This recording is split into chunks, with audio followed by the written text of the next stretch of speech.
Now, our next story concerns a boy called Jack.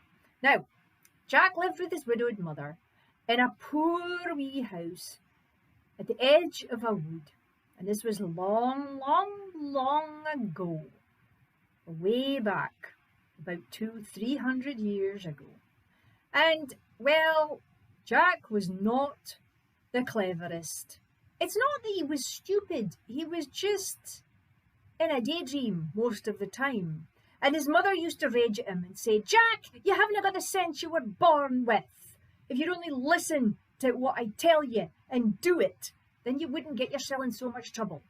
Well, this particular year, things were not good for Jack and his mother. Their old cow had died, so they had no source of milk. And their hens were old and had stopped laying, so they had no eggs either. So Jack's mother said, "Now, you have to go up the hill to the farmer, and he's a very nice man because he knew your father when your father was still alive, and he'll give you a job, and maybe he'll either give you money or he'll give you some food as wages. So get up the road." So Jack went up to the farmer, and he said, "My mother sent me here to see if you've got any work for me." And the farmer said, I'm sure I've got work for you. Tell you what you can do. You can help me clean the hen house because, well, it's not been done for some time. And it's a dirty job, but once it's done, then it'll be fine." So Jack did not mind hard work. That was okay. He could do hard work, dirty work, didn't care. He would do it. And this time, he listened to what the farmer said, and he helped clean the hen house. Well, it was a very dirty job, and Jack got very dirty. But afterwards, the farmer's wife took him into the kitchen, and she let him wash his face and his hands. And she said, "Jack, I'm going to give you a lovely fresh egg to take home to your mother as a thank you for helping my husband today." So there you go. Gave him this beautiful brown speckled egg. And he thought, "Oh, this is lovely." And so he put the egg in his pocket and he walked home. Well, when he got home, his mother said, "Now, Jack, what happened? Did you get anything in return for your work?" So he told her the story, and he said, "Yes, and the farmer's wife gave me an egg, and I put it in my pocket." And he slapped his hand against his pocket, and yes, I'm sure you can guess what happened. The egg went smash all through his pocket, through his trousers, onto his leg, and started dripping down. "Oh, no," said his mother. "Oh, Jack, you're so stupid. You know what the sense you were born with. If the farmer's wife gives you an egg, carry it in a muslin bag. I'll actually give you one because you're going back tomorrow to see what other jobs the farmer's got for you." "Yes, Mum," he said. And so he went back. And this time, the farmer said to Jack to go and help the dairyman with the cows and clean the dairy and whatever. So, did that. That was fine. The cows didn't kick him or anything because he had a good way with animals. And he cleaned up all their stalls and mucked it out. And the dairyman said, "Here you go. Here's a jug of milk.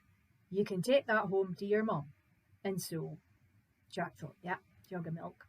And he had the muslin bag in his pocket. And he thought, "Oh, my mum said I must put it in the bag."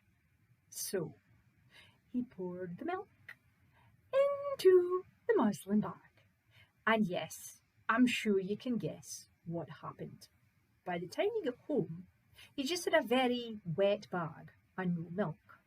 Because muslin has got tiny wee holes in it, like most cloth, and the milk could just seep through it. Well, when Jack's mother asked him how he got on, he said, "Oh, I helped clean the dairy, and the dairyman gave me some milk, and I did what you said. I put it in the bag." And he held up the empty bag. "Oh, Jack, you haven't got the sense you were born with. If somebody gives you a jug of milk, not pour it in a bag. You carry it on your head. and hold on to it, and not let it leak everywhere. Listen to what I say, and tomorrow go back and see if there are other jobs for you. So Jack went back up to the farm next day, vowing to remember what his mother had said. And farmer said, oh, go and help my wife in the kitchen. Kitchi was the name for the female servant that helped the farmer's wife. And they were going to make butter. And so Jack was to help the Kitchi turn the butter churn, because that's how they made butter long ago. They didn't have shops to buy it from. They just made it themselves. And so they turned and turned and turned the milk until it curdled up and made butter. And Jack had a great time slapping all the butter pats together and wrapping them up in a tissue paper or grease-proof paper, whatever kind of stuff they had. And that was fine. And the Kitchi, she was in her teens, and she was really pleased at Jack's hard work. And so she and the farmer's wife gave him a pat of butter to take home to his mother. And of course he remembered what he was told. He put the butter on his head. Yes, I know you're starting to think what might happen. It was a hot day, one of the last hot days of the summer, because of course it was harvest time. And he put the butter on his head, right enough, and it was fine to start with, because it was wrapped in the paper. And the day got hotter and hotter. And as he walked down the hill to his house, he started to feel little salty, dribbly bits down his face. Ooh. And he put his hand up and his hair was all sticky and bleh. Oh no, he thought. The butter's melting. By the time he got home, his hair was covered in melted butter, and there was no pat of butter left. His mother hit the roof. She said, Jack, you haven't got the sense you were born with. If somebody gives you a pat of butter, you wrap it in bay leaves and carry it in your hand. That way it winna melt. Now, for Ronnie's sake, go and get work tomorrow. Jack, yes, Mom. Back to the farm. The farmer this time was clearing out his hay barn for the new hay that was going to be put in there after his workers had gathered the harvest. And he said, now, Jack, what we're going to do, we're going to put in the farm cat, and she's going to chase the rats and mice out. And she might catch some, but she might also chase some out. And you have to stand by the door with a fork, big pitchfork, and kill the rats and mice. We need to do this because we don't want mice eating the new hay, which is to feed the animals over the winter. And so that's what happened. The great big stripy tabby cat, she went in and she started chasing all these horrible big rats, and she killed some of them with her big claws, and the rest of them she chased towards Jack, and he stab. He was really good. He was almost as good as the cat at stabbing the horrible, dirty, disease-ridden rats to death. And then afterwards, he and the farmer threw all the dead rats' bodies on a pile, and, well, they burned them to get rid of the disease. And so the farmer said, now, Jack, you can see how good my cat is as a ratter. And she's just had kittens about 2 months ago. So I'm going to give you a little kitten, and you can train her up to catch mice for you. She's a bit wild, so look after her on the way home. So Jack took this little tabby kitten. And you know what little kittens are like? They're all wriggly, and they scratch as well if they're not handled properly. And so, remember what his mother told him? He wrapped the kitten in 2 bay leaves. Well, the kitten was really not pleased to be wrapped in a leaf and being held in a human's hands. And it meowed and scratched. And by the time Jack got home, His fingers were covered in scratches, and the cat leapt out of his hands and went shooting over to the fireplace and hid on the chimney breast, actually climbed up and hid there. "Oh, dear me," said Jack's mother. "It's a kitten. You're supposed to put it on a lead. I mean, like, they're cats. Like, you can put them on leads like dogs, maybe not the same, but it would have been better than getting all scratched and getting a very upset kitten in the house. I'll have to get her down. So next time, you put the cat on a lead." So Jack listened to this. He went back home again, went to his bed, back to farm the next day. And this time, the farmer said, "Oh, the slaughterman's come. We're going to get ready the beef cattle for going away to be sold by the butcher. And the slaughterman's here to help. So you've just basically to help him clean up and all the rest of it. It's not a nice job, but you can do that." So he did that. It was quite a horrible job, and he didn't look while the slaughterman was doing his job with the beef cattle, and he cleaned up. And this time the farmer said, "Now here you go, I'm going to give you a big lump of beef here. So on a bone, it's a shank, and it'll be really fine, and you can use the bone for soup afterwards." So he took the lump of beef with the big bones sticking out, and he thought, "All right, put it in a lead."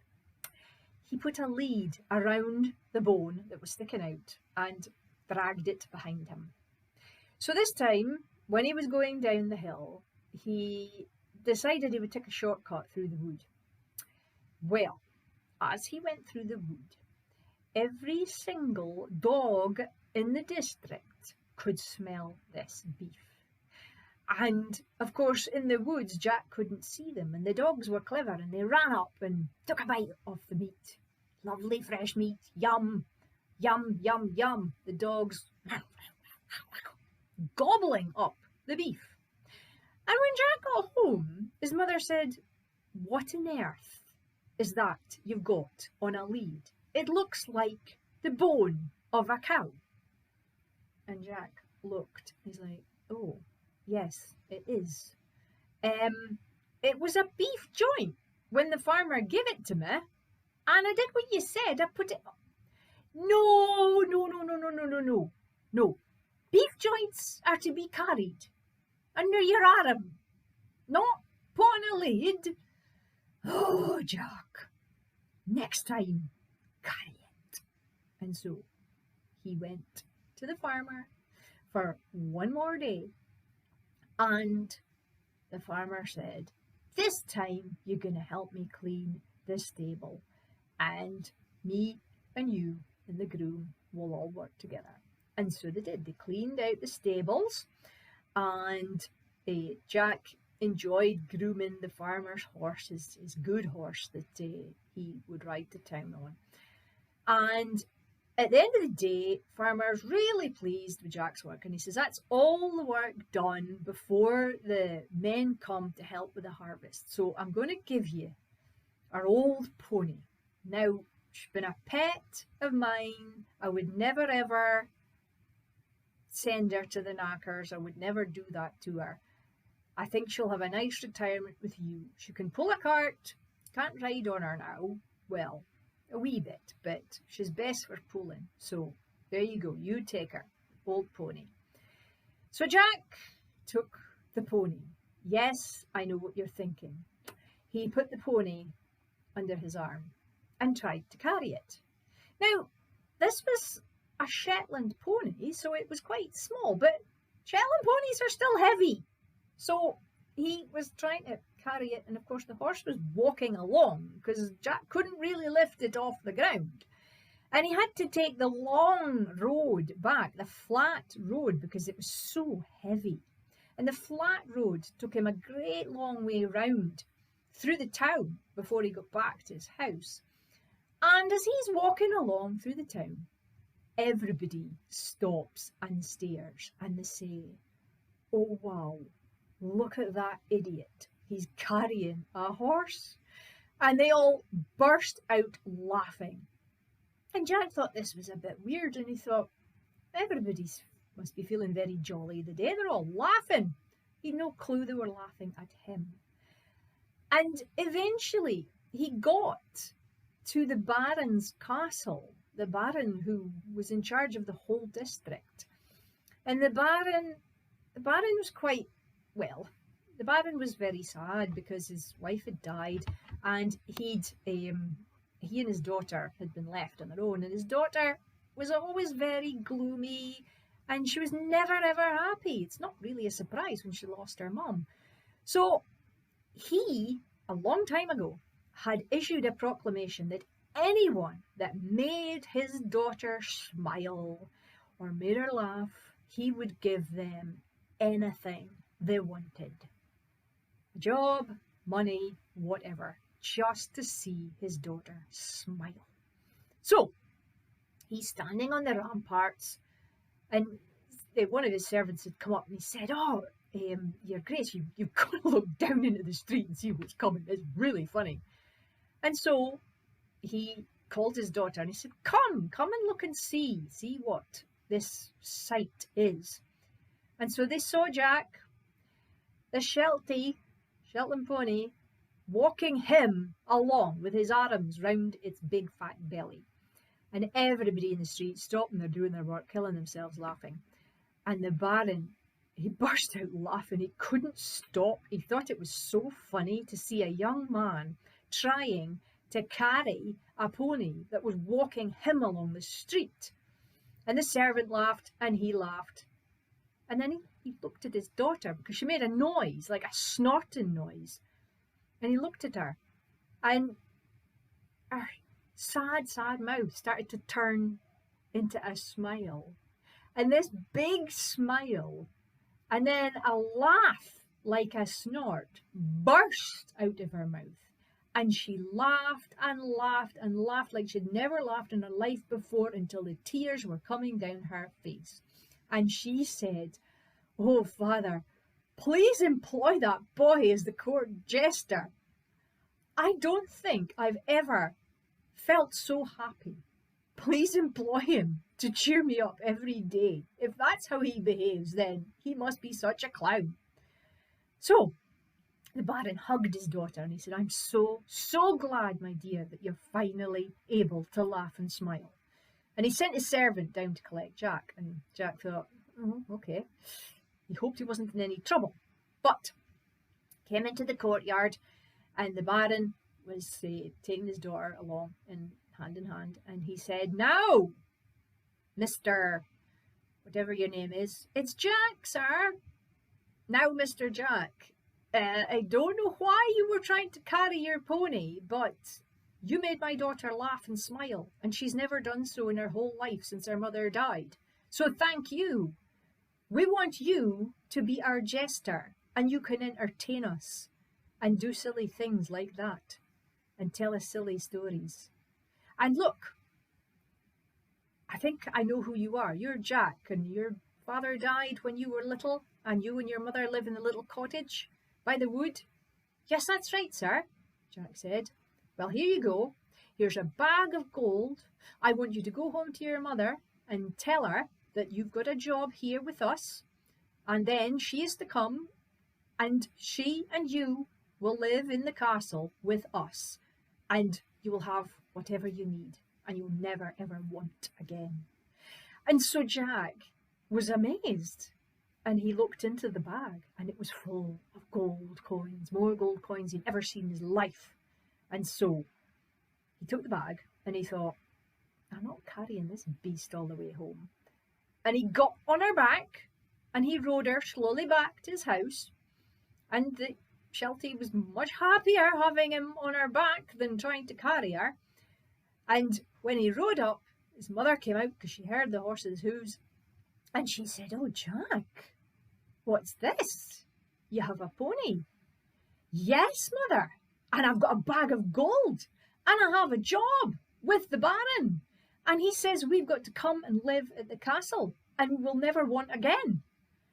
"Oh, Jack," she said, and she hugged him tighter than she'd hugged him in a long time as he jumped off the pony's back. And he said, "Oh, Jack, you finally do have the sense you were born with." And they lived, as in most of these stories, happily ever after at the Baron's castle.